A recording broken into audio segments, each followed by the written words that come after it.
इस विषय में बताएं कि आज प्रेस वार्ता का क्या मूलभूत उद्देश्य रहा। मैं ठाकुर जोगेंद्र सिंह भदौरिया, राष्ट्रीय अध्यक्ष भारतीय संपूर्ण क्रांतिकारी पार्टी। हमारे साथ है राष्ट्रीय सचिव उमेशानंद प्रयाग और हमने जो जबलपुर के प्रत्याशी घोषित किए हुए हैं वो श्री देवेंद्र शुक्ला जी हमारे बगल में हैं और दूसरे जो है हमारे ये प्रत्याशी हमने घोषित किए, 5 प्रत्याशियों की लिस्ट अभी हम आपको सामने प्रस्तुत करेंगे। चूँकि देशकाल परिस्थितियाँ आपने 170 को सुना होगा, देखा होगा, वही है, रिपीट आज आ गया। आज पत्रकारिता, स्वतंत्र पत्रकारिता, उस पर टेप लग गया है, वो बोल नहीं सकती, कर नहीं सकती। जिन बातों को लेकर के सरकार ने 2014 में बनाई और रिपीट किया 19 में, उससे भी ताकत से 14 में यही हमारे भारत के प्रधानमंत्री और विपक्ष के उस समय के नेता जनता से बड़े बड़े वादे किए और जनता ने उन वादों पर विश्वास करके बड़ी ताकत के साथ सरकार बनाई। जब 2019 आया, जनता ने प्रश्न पूछने का समय निकला, तो हमारे प्रधानमंत्री जी ने कहा, आपने देखा भी होगा जगह जगह कि द्रवित आंसुओं से उनके आंखों से पानी का नीर बहने लगा और उन्होंने कहा कि कांग्रेस विपक्ष ने 60 साल इस देश को दोहन किया है और देश को डुबो दिया है। 5 साल में पूरा नहीं हो सकता, एक मौका मुझे और दीजिए, और अगर 24 में ना हो तो मुझे सत्ता के बाहर कर दीजिएगा। जो सज़ा मुझे आप देना चाहेंगे वह सज़ा मुझे स्वीकार होगी। अब 24 आई, नज़दीक चुनाव भी आ गया, जनता प्रश्न पूछना चाहती है। आज जनता को प्रश्न पूछने लायक सरकार रखना नहीं चाहती। जिस किसान की दुगनी आय करके केंद्र में सरकार बनी, आज वही किसान अपनी आधी आय को लेकर के सड़क पर है, घर द्वार छोड़ करके, बीवी बच्चे छोड़ करके सड़क पर भटक रहा है और उसे ऐसा लगता है, उस किसान को, कि हम आतंकवादी हैं, किसी दूसरे देश से आए हैं, भारत में हमारा जन्म नहीं हुआ, भारत के लिए हम काम नहीं करते।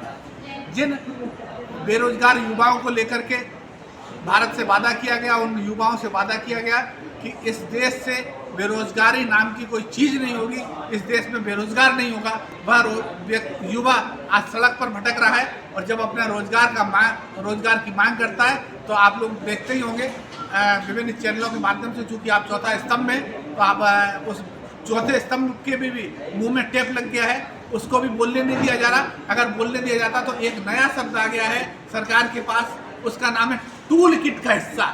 तो उस पत्रकारिता को भी, उस स्वतंत्र पत्रकार को भी टूल किट का हिस्सा बता दिया जाता है। अगर कोई प्रश्न करना चाहता है तो रामवृक्ष मैनीपुरी का नींव का ईंट बना करके उसको दफन में डाल दिया जाता है। हाँ, उनके पास एक, सरकार के पास एक चीज़ जरूर है, बासिंग पाउडर। ऐसा बासिंग पाउडर है कि अगर कितना भी उसमें दाग धार जाता है, जिसको ना। मैं देवेंद्र शुक्ला, भारतीय संपूर्ण क्रांतिकारी पार्टी से जबलपुर लोकसभा का अभ्यर्थी चुना गया हूँ पार्टी की तरफ से। और हमारी पार्टी का मुख्य मुद्दा है जो भी वादे जनता के लिए किए गए थे, और हम लोगों ने भी उसी पार्टी को चुना था, और वो जनता के वादे पूरे नहीं हुए, इसलिए उस पार्टी को हराने के लिए हम लोग अब रणभूमि में उतर रहे हैं। हम लोग का मुख्य उद्देश्य यही है कि हम जनता से किए गए वादों को 100% तो नहीं, लेकिन 95% जरूर पूरा करें। क्या क्या मुद्दे होंगे आके आपके? हमारा मुख्य मुद्दा होगा बेरोजगारी, भ्रष्टाचार। जो आज राजनीति में भ्रष्टाचार, जो लोग पहले भ्रष्टाचार कर रहे थे उन्हीं को पार्टियों में जोड़ा जा रहा है, ये एक बहुत गलत कार्य हो रहा है। इसी कार्य को समाप्त करने के लिए हम लोग राजनीति में आ रहे हैं। तो क्या लगता है आपको, जो अभी बीजेपी में आ रहे हैं, जो कांग्रेस से, वो गलत कर रहे हैं? कहाँ तक ये चीज़ सही लगती है और गलत? ये असल में कोई भी पार्टी का जब अंत होने का समय आता है तो उसकी यही कार्य प्रणाली शुरू हो जाती है। वो असल में अब बीजेपी नहीं रह गई है, वो कांग्रेस पार्टी है जिसका नाम अब बीजेपी रहेगा। उमेशानंद प्रयाग, भारतीय संपूर्ण क्रांतिकारी पार्टी सचिव।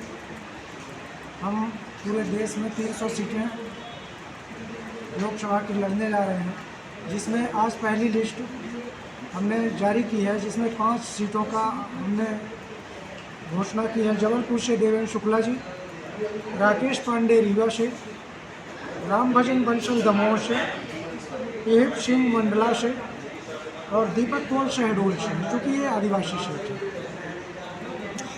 क्या मुख्य एजेंडा रहेगा अगर पार्टी में आप लोगों के प्रत्याशी जीतते हैं तो? एजेंडा हमारा ये है, पहला मुद्दा तो ये है कि जो आज से 20 वर्ष पहले कांग्रेस करती थी कि लोगों को इधर से तोड़ो उधर ले जाओ, वही काम आज भाजपा कर रही है पूरे देश के अंदर। क्योंकि यही हाल पहले आज से 20 साल पहले आपने देखा होगा कि कांग्रेस पार्टी का था कि क्षेत्रीय पार्टियों को ख़त्म करो और बड़ी पार्टी में मिलाओ, वही आज कांग्रेस कर रही है। मुद्दा ये है मेरा कि आज जो 10 साल पहले युवा अपनी डिग्री लेके निकला, शिक्षित होके निकला, आज 10 साल बाद